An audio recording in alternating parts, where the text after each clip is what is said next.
1, 2, 3, 4, 5, 6, 7, 8, 9, 10. 1, 2, 3, 4, 5, 6, 7, 8, 9, 10. 1, 2, 3, 4, 5, 6, 7, 8, 9, 10. 1, 2, 3, 4, 5, 6, 7, 8, 9, 10. Friends, mathsত এই প্ৰত্যেক কিয় এই কিয় বিলাকৰ উত্তৰ আছে তো স্বাভাৱিক এটা স্বাভাৱিক সংখ্যা বিলাকক কিয় স্বাভাৱিক সংখ্যা বুলি কয় স্বাভাৱিক মানে স্বাভাৱিক নেচাৰেল নাম্বাৰ তো নেচাৰ মানে মিন্স প্ৰকৃতি তো প্ৰকৃতি এণ্ড নাম্বাৰছৰ মাজত ৰিলেশ্যন কি আছে তো হোল নাম্বাৰ বিলাকক হোল নাম্বাৰ বুলি কিয় কোৱা হয় মানে পূৰ্ণ সংখ্যা বিলাকক কিয় পূৰ্ণ সংখ্যা বুলি কোৱা হয় এতিয়া ৰেচনেল নাম্বাৰ এণ্ড ইৰেচনেল নাম্বাৰ লগ লাগি পেলাই কি হয়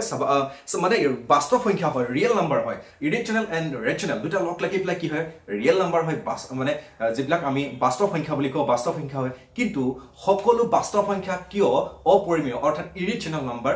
নহয় কিয় সো সকলো ধৰণৰ কিয় বিলাকৰ উত্তৰ এই ভিডিঅ'টোত আলোচনা কৰিম আৰু এই উত্তৰসমূহ গৈ পেলাই যদি টিচাৰক যদি সি কয় তেতিয়াহ'লে ইয়ৰ teacher feel proud of you অৰ্থাৎ আপোনাৰ টিচাৰে বহুত গৌৰৱান্বিত আপোনাক লৈ পেলাই বহুত গৌৰৱান্বিত অনুভৱ কৰিব সো ভিডিঅ'টোত এনেকুৱা ধৰণৰ বহুত ধৰণৰ কনচেপ্ট আমি ক্লিয়াৰ কৰিবলৈ গৈ আছোঁ সো এই ভিডিঅ'টো একেবাৰে শেষলৈকে চাব সো ফ্ৰেণ্ডছ এতিয়া আৰম্ভ কৰোঁ বলক সো ফ্ৰেণ্ডছ এতিয়া আমি আৰম্ভ কৰোঁ যে নেচাৰেল নাম্বাৰবিলাক কি হয় নেচাৰেল নাম্বাৰ অসমীয়াত কি বুলি কোৱা হয় নেচাৰেল নাম্বাৰ তো নেচাৰেল নাম্বাৰ কোৱা হয় স্বাভাৱিক সংখ্যা So আমি দেখি আহিছিলো যে মানে আমি যেতিয়া কাউন্ট কৰিব লাগিছো 1 ৰ পৰা কোনেও মানে 1 2 3 4 5 6 so 7 so মানে 1 1 2 3 4 5 6 7 8 9 9 তো আমি যেতিয়া কাউন্ট কৰিবলৈ দিছিলো তেতিয়া কি হয় 1 2 3 4 আমি প্ৰত্যেককে 1 ৰ পৰা ষ্টাৰ্ট কৰিছে তো নেচাৰেলি যিবিলাক সাধাৰণতে স্বাভাৱিকভাৱে আমি 1 ৰ পৰা আমি কিবা এটা বস্তু কাউন্ট কৰিবলৈ কওঁ আমি ক'ৰ পৰা কওঁ কেতিয়াও আমি 0 ৰ পৰা নকৰোঁ আমি 1 ৰ পৰা কৰোঁ যে 1 2 3 4 5 কিবা এটা বস্তু হিচাপ কৰিব লাগে যে বোলে এখিনি মান বোলে কিবা বোলে ফলমূল পৰি আছে তো হিচাপ কৰিব লাগে কাউন্ট কৰিব লাগে কেনেকৈ কাউন্ট কৰিব 1 2 3 4 5 6 7 বোলে আমাৰ ক্লাছৰুমটোত ডেস্ক বেঞ্চ কিমান আছে বা আমি চকী মেজ কিমান আছে হিচাপ কৰিব লাগে আমি কেনেকৈ কৰিম 1 2 3 আমি নেচাৰেলি প্ৰাকৃতিকভাৱে আমি 1 ৰ পৰা আমি ষ্টাৰ্ট কৰিম গতিকে এই নেচাৰেল নাম্বাৰবিলাক আমি সাধাৰণতে নেচাৰৰ পৰা উৎপত্তি হৈছে প্ৰকৃতিৰ পৰা উৎপত্তি হৈছে সো আমি উত্তৰটো পাই গৈছে যে সাধাৰণতে নেচাৰেলি যিবিলাক বস্তু ওলায় প্ৰাকৃতিকভাৱে যিটো ওলাই যায় 1 2 3 4 5 আমি কাউণ্ট কৰোঁ 1 2 3 4 5 6 7 8 9 তো এনেকৈ আমি কাউণ্ট কৰোঁ সো এতিয়া তেনেকুৱা ধৰণৰ আমি সংখ্যাবিলাকক আমি প্ৰাকৃতিক মানে আমি নেচাৰেল নাম্বাৰ বুলি কওঁ অৰ্থাৎ আমি নেচাৰেল নাম্বাৰবিলাক ক'ৰ পৰা কাউণ্ট কৰিম 1 ৰ পৰা ষ্টাৰ্ট হয় নেচাৰেল সদায় মনত ৰাখিব যে নেচাৰেল নাম্বাৰবিলাক ক'ৰ পৰা ষ্টাৰ্ট হয় সদায় 1 ৰ পৰা 1 1 2 3 4 5 1 ৰ পৰা আমি ষ্টাৰ্ট কৰি যিমান আগলৈ গৈ থাকোঁ আমি অসীমলৈ গতি কৰি থাকোঁ ইনফিনিটি অসীম তো অসীমলৈ আমি গতি কৰি থাকিলে আমি কি পাম সব আমি নেচাৰেল নাম্বাৰবিলাক পাই থাকিম গতিকে তো এতিয়া আহিলে হোল নাম্বাৰ মানে পূৰ্ণ সংখ্যা বুলি ক'লে কি বুজো আমি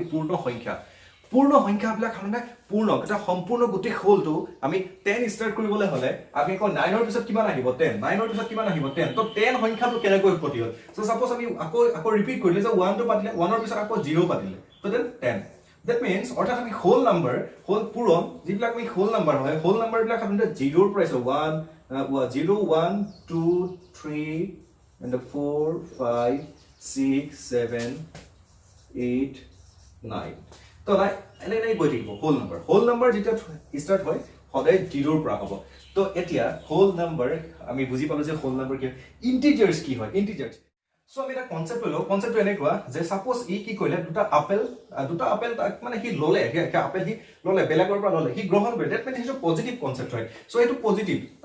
সাপোজ দুটা আপেল ললে সো +2 তো দুটা আপেল কাৰোবাক দিলে তো হেতু হল নিগেটিভ তো নিগেটিভ আহি গল কাৰোবাক দিয়াটো মানে কি নিগেটিভ কাৰোবাক দিলে তো নিগেটিভ এটা কিন্তু ইয়াৰ পৰা আমি গম পালো যে নিগেটিভ মানে আমি এই চিন্তাটোৱে এই থটটোৱে এটা কি কয় এখন দুনিয়াৰ কথা আমি আমাৰ মাইণ্ডলৈ আনিলে তাৰমানে নিগেটিভ এখন দুনিয়াৰ কথা ক'লে নিগেটিভ সংখ্যা অৰ্থাৎ মানে বিয়োগাত্মক সংখ্যা কিছুমান এখন পৃথিৱীত আছে তো গতিকে যুগৰ পিছত আমি 0 লৈকেতো পালো এফালৰ পৰা আমি গোটেইখিনি +1 +2 +3 +4 তাৰমানে ইয়াত আমি 1 ৰ আগত একো নিলিখিলেও প্লাছ এটা থাকে গতিকে এই সব positive number this all R positive number এইখিনি সকলো পজিটিভ নাম্বাৰ হয় এইখিনি পজিটিভ নাম্বাৰছ হয় কিন্তু এটা 0 টোৰ পিছত তাৰমানে এই থটটোৱে যে নিগেটিভ সি কাৰোবাক যে সি দিলে নিগেটিভ কৰিলে তো কাৰোবাক আপেলকেইটা দিলে দিয়াটোৱে আমি নিগেটিভ থট এটা আনিলে গতিকে সেই থটটোৱে এনেকুৱা ধৰণৰ আমাৰ নেচাৰত বা আমাৰ দৈনন্দিন লাইফত আমাৰ এনেকুৱা কনচেপ্ট বহুত পাওঁ গতিকে এই কনচেপ্টে কি আনিলে এটা নিগেটিভ এইখিনি কথা আনিলে তো নিগেটিভ 1 2 3 4 5 এইবিলাক আনিলে তো এটা এই গোটেই সংখ্যাখিনি তাৰমানে কি হয় ইন্টিজাৰ্স এটো ইন্টিজাৰ্স তো ইন্টিজাৰ্স মানে অখণ্ড সংখ্যা কেইবাটা আহিলে 0 এফালে infinity plus infinity minus infinity তাৰমানে ইনফিনিটি মানে হৈছে অসীম অসীম মানে শেষ নহয় গৈ থাকিব শেষ নহয় তাক অসীম বুলি কোৱা হয় তো পজিটিভ ইনফিনিটি না পজিটিভ নাম্বাৰবিলাক গৈ থাকিব শেষ নহব নেগেটিভ নাম্বাৰবিলাক আহি থাকিব শেষ নহব তো 0 0ৰ পৰা সিফালে পজিটিভ নাম্বাৰ এইফালে নেগেটিভ নাম্বাৰ গতিকে এইখিনি গোটেইখিনি ইন্টিজাৰ্ছ বুলি কোৱা হয় তো নেক্সট ইভেন নাম্বাৰ আছে আমি আৰু ৰিয়েল নাম্বাৰ আছে তো এইখিনি আমি আলোচনা কৰোঁ So friends, এটা ভিডিওটো আৰু অলপ ভাল লাগিব মানে আৰু অলপ ভাল লগা হ'বলৈ গৈ আছে so friends ভিডিওটোত আৰু অলপ কনসেপ্ট আমি ক্লিয়াৰ কৰিম আৰু সৰু কিছুমান পইণ্ট আছে টপিক আছে যিবিলাক পইণ্ট আমাৰ যদি তোমালোকে ভালকে যদি বুজি পোৱা দেন তোমালোকৰ কাৰণে টেনচন নাই মেথছৰ মানে নাম্বাৰ সিস্টেমটো ক্লিয়াৰ হৈ যাব so আমি এটা আৰম্ভ কৰোঁ আমি প্ৰাইম নাম্বাৰ কি হয় প্ৰাইম নাম্বাৰ আমি শিকিম প্ৰাইম নাম্বাৰ কি হয় প্ৰাইম মানে অসমীয়াত কোৱা হয় মৌলিক সংখ্যা বুলি কোৱা হয় মৌলিক সংখ্যা যিবিলাক সংখ্যাৰ উৎপাদক এক আৰু সংখ্যাটো নিজে উৎপাদক দ্যাট মিন্স উৎপাদক কি হয় ফেক্টৰ উৎপাদক অসমীয়াত কোৱা হয় উৎপাদক ইংৰাজীত কোৱা হয় ফেক্টৰ বুলি কোৱা হয় অসমীয়াত ফেক্টৰ বুলি কোৱা কোনবোৰ ফেক্টৰ সাপোজ 6 লো 6 or 2 and 3 তো 2 3 হৈছে ইয়াৰ আমি একিটাক আমি 2 and 3 ক আমি ফেক্টৰ বুলি ক'ব পাৰো বা উৎপাদক আমি ক'ব পাৰো সাপোজ 4 ললো 2 and 2 তো 4 উৎপাদক কিমান হয় বা ফেক্টৰ কিমান হয় 2 and 2 হয় এইবিলাক উৎপাদক তো এতিয়া মৌলিক সংখ্যা কি হয় এটা মই তলত লিখি দিছো তলত এটো ইয়াত লিখি আছে যে যিবিলাক সংখ্যাৰ মানে উৎপাদক সংখ্যাটো 1 আৰু সংখ্যাটো নিজে যিবিলাক সংখ্যাৰ উৎপাদক 1 ফেক্টৰ 1 আৰু সংখ্যাটো নিজে তেনেকুৱা সংখ্যাবিলাকক কি বুলি কোৱা হয় প্ৰাইম নাম্বাৰ বুলি কোৱা হয় মৌলিক সংখ্যা বুলি কোৱা হয় তো মৌলিক সংখ্যা সাপোজ আমি স্টাৰ্টিং কৰিব পাৰো 2 ৰ পৰা 2 3 সাপোজ 5 7 11 13 এটসেট্ৰা তো এইখিনি হৈছে সব প্ৰাইম নাম্বাৰ এইখিনি মৌলিক সংখ্যা বুলি কোৱা হয় কাৰণ ইয়াৰ প্ৰত্যেকৰে সংখ্যাটো উৎপাদক ফেক্টৰ 1 আৰু মানে ইয়াৰ 1 আৰু সংখ্যাটো নিজে তো গতিকে এইখিনি প্ৰত্যেকৰে আপোনালোকে কৰি যাব পাৰে প্ৰত্যেকটোৰে ক্ষেত্ৰত কি হ'ব 1 আৰু সংখ্যাটো নিজে পাব তো কম্পোজিট নাম্বাৰ কি হয় কম্পোজিট নাম্বাৰ এই উল্টাটো যিবিলাক উৎপাদক মানে অকল দুটাই নহয় তাতকৈ বেছি আছে তো সেইবিলাকক কম্পোজিট নাম্বাৰ বুলি কোৱা হয় সেইটো এক নম্বৰ কনসেপ্ট দুই নম্বৰ কনসেপ্ট হ'ল যিবিলাক সংখ্যাক আমি 2 এ ডিভাইড কৰিব পাৰো সাপোজ আমি 4 সাপোজ 6 সাপোজ 10 সাপোজ 12 সাপোজ 6 এটা সাপোজ 6 ক আমি সাপোজ 4 ক পাৰো সাপোজ আমি 8 ক পাৰো সাপোজ 10 ক পাৰো 12 ক পাৰো এলা সব 2 এ ডিভাইড কৰিব পাৰো মানে 2 এ ডিভাইড কৰিব পৰা এলা সংখ্যাবিলাকক কম্পোজিট নাম্বাৰ বুলি কোৱা হয় যৌগিক সংখ্যা বুলি কোৱা হয় যিবিলাকৰ সংখ্যা উৎপাদক মানে যৌগিক মানে অলপ মানে টান মানে ধৰি লওক কেনেবাকে ধৰি লওক মানে কঠিন অলপ জটিল মানে যৌগিক তো মৌলিক মানে সাধাৰণতে মৌলিক আৰু একেবাৰে মৌলিক সংখ্যা যিবিলাকৰ উৎপাদক এক আৰু সংখ্যাটো নিজে তো এটা এটো আছিল আমি এক নম্বৰ পালো যৌগিক সংখ্যা উৎপাদকটো সবতকৈ এটাতকৈ বেছি পৰিমাণে আছে আৰু যাক 2 এ ডিভাইড কৰিব পাৰি সেইবিলাক সংখ্যা কোৱা হয় যৌগিক সংখ্যা তো যৌগিক সংখ্যা স্টাৰ্টিং প্ৰথম 4 পৰা কোৱা হয় 4 suppose 6 suppose 8 suppose 10 suppose 12 suppose 14 Suppose 16 এনেকে গৈ থাকিব এটা composite number okay composite number clear হৈছে নেক্সট আছে even and odd number even and odd number কি হয় সো একদম সিম্পল হয় তো ইভেন এন্ড অড নাম্বাৰ কি হয় যুগ্ম আৰু অযুগ্ম যুগ্ম সংখ্যা কোনবোৰ যিবোৰ সংখ্যা আছে 2 এ ডিভাইড কৰিব পাৰে 2 যিখন টেবুল আছে 2 1 2 2 3 6 তো 2 গুণ 2 গুণ 4 2 গুণ 6 এইখন যিখন টেবুল আছে গোটেই টেবুলখন গোটেই টুৰ যিখন পাহাৰখন গোটেই পাহাৰখনে হৈছে টেবুলখনে হৈছে ইয়াৰ ইভেন নাম্বাৰ বা 2 এ যিখিনি ডিভাইড কৰিব পাৰি সেই গোটেই সংখ্যাবিলাকক যুগ্ম সংখ্যা বুলি কোৱা হয় অড নাম্বাৰ কি অযুগ্ম কোনখিনি অযুগ্ম আৰু অযুগ্ম আমি প্ৰাইম নাম্বাৰ খিনিকে ক'ব পাৰো সাপোজ 3 যিখিনি আমি 2 এ ডিভাইড কৰিব নোৱাৰো 2 3 আমি 3 সাপোজ 7 12 5 সাপোজ 11 13 এইবিলাকক আমি 2 এ ডিভাইড কৰিব নোৱাৰো এনে 2 এ ডিভাইড কৰিলে মানে প্ৰত্যেকৰ ক্ষেত্ৰত ভাগ একেবাৰে শেষত থাকি যাব 1 থাকি যাব সাপোজ আমি 7 টো ললো 2 এ ডিভাইড কৰিছা 2 গুণ 6 6 পালো তলত থাকিলে 1 তো এটো আমি কি গম পালো যে মানে 2 এ ডিভাইড না যায় যিবিলাক সংখ্যা 2 এ ডিভাইড না যায় তাক আমি অড নাম্বাৰ বুলি কম আৰু যিবিলাক ইভেন নাম্বাৰ যিবিলাক সংখ্যা 2 এ ডিভাইড যাব সেইবিলাকক কোৱা হয় মানে ইভেন নাম্বাৰ সো নেক্সট আৰু আহি আছে কি এবিলাক মানে ৰেচনেল নাম্বাৰ এন্ড ইৰেচনেল নাম্বাৰ তো ৰিয়েল নাম্বাৰ এইটা টপিক আছে সো সেইটা মোস্ট ইম্পৰ্টেন্ট হয় এইটা কোনা পৰীক্ষাত এক্সাম কম্পিটিটিভ এক্সাম বিলাকত প্ৰায় আহি থাকে তো নেক্সট বলো So friends, এটা আমি ভিডিওটোত আমি আলোচনা কৰিবলৈ গৈছো যিকিটা পইণ্ট মোস্ট ইম্পৰ্টেন্ট হয় এইটা ক্লাস 10 ত আছে এটা ৰেচনেল নাম্বাৰ পৰিমেয় সংখ্যা অপৰিমেয় সংখ্যা ক্লাস 9 ত আছে আৰু 10 ত এটা চেপ্টাৰ হিচাপে আছে ইয়াৰ ওপৰত তো এটা ৰেচনেল নাম্বাৰ কি হয় ইৰেচনেল নাম্বাৰ ইয়াৰ ওপৰত বহুত কোৱেশ্চন আহে কম্পিটিটিভ এক্সাম বিলাকত লেট নকৰো দেৰি নকৰো তো ইম্পৰ্টেন্ট পইণ্ট যেটো আমি সোমাই যাওঁ আমি আলোচনা কৰোঁ সো ৰেচনেল নাম্বাৰ কি হয় ৰেচনেল নাম্বাৰ হ'ল আমি এটা শৰ্ত জানিব লাগিব যে p বাই q আকৃতিত প্ৰকাশ কৰিব পৰা সংখ্যাবিলাকক সাধাৰণতে কি বুলি কোৱা হয় ৰেচনেল নাম্বাৰ বুলি কোৱা হয় পৰিমেয় সংখ্যা বুলি কোৱা হয় এটা যিবোৰ ফ্ৰেকশন মানে ভগ্নাংশত আমি যিবিলাক আমি প্ৰকাশ কৰিব পাৰোঁ সেই সংখ্যাবিলাকক আমি পৰিমেয় সংখ্যা বুলি ক'ব পাৰোঁ সাপোজ 2/3 এটো হৈছে পৰিমেয় সংখ্যা এটা সাপোজ 4/5 এটো পৰিমেয় সংখ্যা সাপোজ 7/10 এটো যে পৰিমেয় সংখ্যা সাপোজ 11/13 ই যজটা মানে পৰিমেয় সংখ্যা হয় ৰেচনেল নাম্বাৰ হয় সো এটা শৰ্তটো কি হয় এটা প্ৰত্যেকটোৰ ক্ষেত্ৰত এটা p এটা শৰ্ত আছে কিন্তু এটা এটো হ'ব পাৰে 0/1 এটো 0/1 ক আমি পৰিমেয় সংখ্যা হিচাপে ধৰিব পাৰো না ৰেচনেল নাম্বাৰ হিচাপে আমি ধৰিব পাৰো না তো 0/1 ক আমি ৰেচনেল নাম্বাৰ বা পৰিমেয় সংখ্যা হিচাপে ধৰিব পাৰো কিন্তু আমি 1/0 কেতিয়া পৰিমেয় সংখ্যা হিচাপে আমি ধৰিব নোৱাৰো because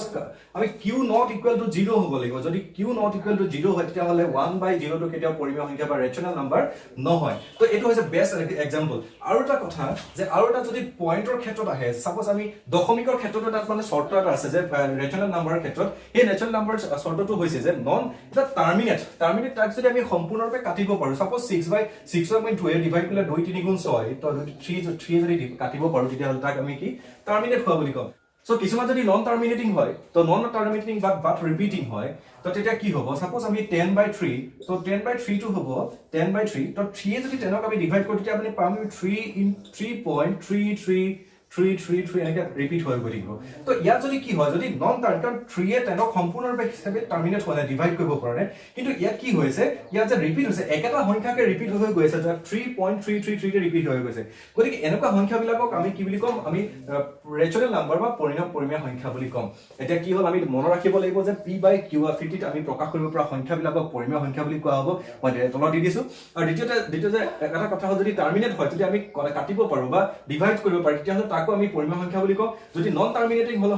non terminating but repeating যদি হয় তেতিয়া হলে কি হ'ব তাক আমি পৰিমেয় সংখ্যা বুলি কওঁ তো ইৰেচনেল নাম্বাৰ কাক কয় ইৰেচনেল নাম্বাৰ হৈছে যে অপৰিমেয় সংখ্যা তো এটা এটো হৈছে সবতকৈ এটা ইম্পৰ্টেন্ট এটা চেপ্টাৰ কাৰণ ক্লাছ 10 ত ইয়াৰ বিষয়ে এটা চেপ্টাৰ আছে গতিকে সেই চেপ্টাৰটোৰ পৰা বহুত ধৰণৰ মেট্ৰিকতো কোৱেশ্চন আহে ইয়াৰ কম্পিটিটিভ এক্সাম বিলাকতো কোৱেশ্চন আহে তা অপৰিমেয় সংখ্যা কি অপৰিমেয় সংখ্যাটো হৈছে ইৰেচনেল নাম্বাৰটো হৈছে ৰেচনেল নাম্বাৰ অপজিটটো মানে ৰেচনেল নাম্বাৰ অপজিট মানে কি হয় যেটো সংখ্যা যেটো নন টাৰ্মিনেটিং নন ৰিপিটিং ইয়াত নন টাৰ্মিনেটিং